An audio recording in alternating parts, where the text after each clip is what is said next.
মুখ্যমন্ত্ৰী আক্ৰমণৰ পাছত এইবাৰ আইটি সেলৰ আক্ৰমণ আপোনাৰ ওপৰত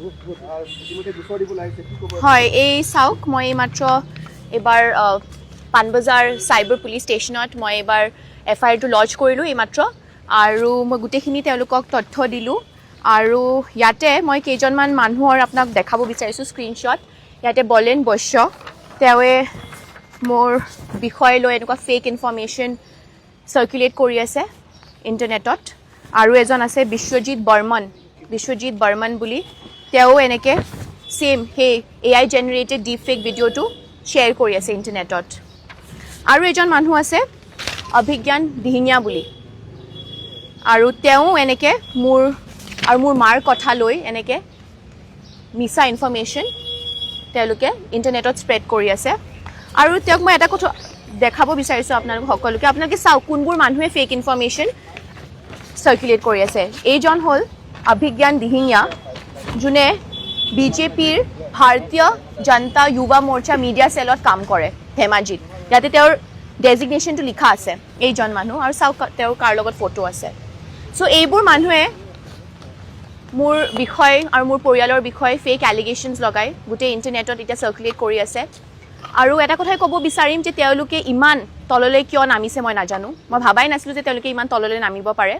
সেইকাৰণে মই ইয়াতে আহিছোঁ মই এফআইআৰটো লঞ্চ কৰিলোঁ এতিয়া ষ্ট্ৰিক্ট একশ্যন লোৱা হ'ব আৰু এতিয়া CIDলৈও তেওঁলোকক পঠোৱা হ'ব মোৰ এপ্লিকেশ্যনটো যোনটো মই লঞ্চ কৰিছোঁ পিটিশ্যনটো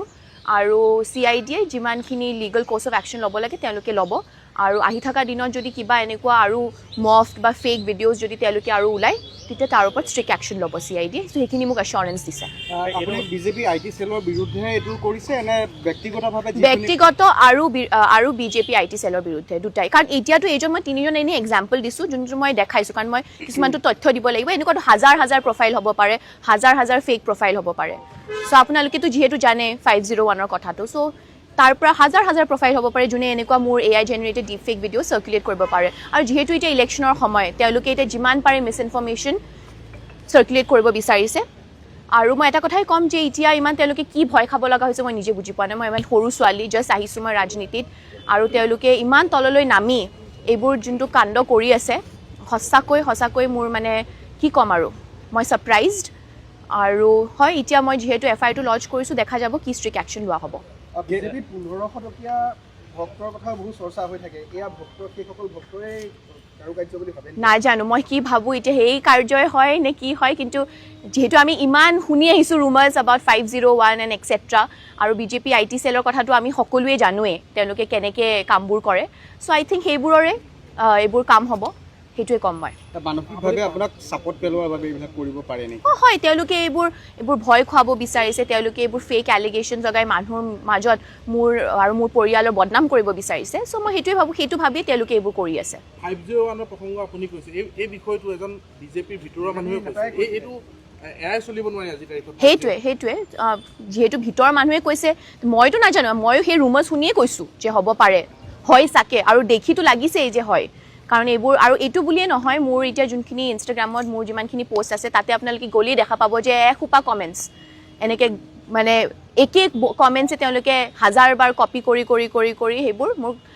পষ্টবোৰত কমেণ্টছ কৰে চ' হয় হ'ব পাৰে যিহেতু এনেকুৱা এটা এলিগেশ্যনছ আহিছেই তেওঁলোকৰ ভিতৰৰ মানুহৰ পৰা হয় চাগে দেখিতো লাগিছে মোৰ আপোনাৰ সমষ্টিত কিবা প্ৰভাৱ পেলাব পাৰে এইবিলাকে মইতো নাভাবোঁ নেপেলাই আৰু মধ্য গুৱাহাটীবাসী ৰাইজে চব যিহেতু জানে আৰু মই যিমান পাৰোঁ নিজৰ ফালৰ পৰা মই নিজৰ পাব্লিক ষ্টেটমেণ্টখিনি সকলোকে দি আছোঁ চ' আই ডোণ্ট থিংক সেইটোৱে কিবা এটা দিগদাৰ কৰিব বা চেলেঞ্জ এটা আনিব কালি যিটো ঘটনা হৈছিল এই ঘটনাটো সম্পৰ্কে কালি কি হৈছিল আচলতে যোৱাকালি কোনটো কথা কৈ আছে আপুনি হয় সেইটোতো মই যোৱাকালি গমেই পোৱা নাছিলোঁ পিছতহে মই আজি ৰাতিপুৱা গম পালোঁ যে এনেকৈ কিছুমান ল'ৰা আহি পেলাই এনেকৈ প্ৰটেষ্ট কৰিছে মই এটা কথাই ক'ম যে তেওঁলোকে এইবোৰ এতিয়া চাওক নেৰেটিভ বিল্ড কৰি আছে যিমান পাৰে নিজৰ ফালৰ পৰা চেষ্টা কৰি আছে যে কেনেকৈ তেওঁ মোক কেনেকৈ ভয় খুৱাই অসমৰ মধ্য গুৱাহাটীৰ ৰাইজৰ কেনেকৈ মাত দবাব পাৰে নতুন প্ৰজন্মৰ মাত কেনেকৈ দবাব পাৰে আৰু এটা কথাই ক'ম যে যিহেতু তেওঁ ইমান ডাঙৰ মুখ্যমন্ত্ৰী বা যিমানখিনি বিজেপিৰ যিমান পুৰণা পলিটিচিয়ানছ আছে হয় পলিটিক্স এটা বেলেগ ছাইডত তেওঁলোক অপজিশ্যন হয় আমাৰ হয় কিন্তু যেতিয়া তেওঁলোকে পলিটিক্সত নামিছে এটা হ'লেও same level of dignity and respect থাকিব লাগে মই এজনী নতুন প্ৰজন্মৰ ছোৱালী এজনী নাৰী আহিছোঁ প্ৰথমবাৰ ৰাজনীতিত কিবা এটা কৰিবলৈ আহিছোঁ অসমবাসী ৰাইজৰ কাৰণে কিবা এটা কৰিব আহিছোঁ চ' এটলিষ্ট এইখিনিতো ডিগনিটি ৰাখি তেওঁ মোক এটলিষ্ট এটা মটিভেশ্যন বা এনকাৰেজমেণ্টেই দিব পাৰে তাৰ